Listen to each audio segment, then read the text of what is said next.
کشکو براین هیجا و برکتی از ایرو دخوازم حدیثه که بویره که دیرو که دزیره ده یا نزدیک ده قومی پیشکشی جناب و بکن هیوی دارم اون فایده چه ببینین و کار و بکن و ببین آبونه کاناله سعدوی گرگری و سفدیم بک در زمان میر بدرخان ده ظلامک بنو و دنگ هبو جیره سعدوی گرگری دهاتا گوتن سعدو به میرانی و به جسرات خواه دناب خبکی ده نودار بود مشهور بود روزه که اف سعدو ده کشکا میر بدرخانده بود میر جه پرسید سعدو کاش مرا بیجه ده پفچونان ده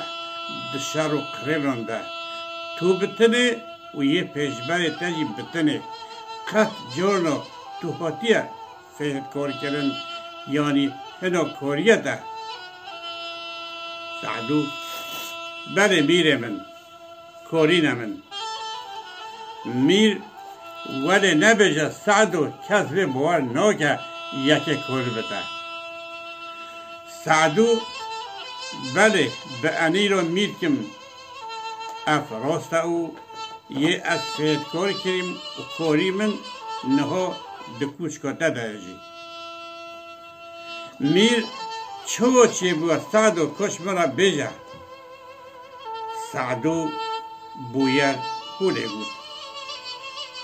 میره من روزه که از سوارم دچوله دادشم من دید که سوارک شوه بته که پرگارا دوارو بی ولو گرک هجایه دل من کت و پرگاره من جخوره گود اف بو من باشه من لسواری گازی کرد سوارو را وسته لی او سوار را نوستی و بشون خودجی ننیری من گوته از تنو کجم بس پرگارا خود دینه و هره دیسا من گهداری نکرو لریا خود بردوام کرو چو از به حرس بازیوم و چومه لبله هیچ دست من نگیشتیه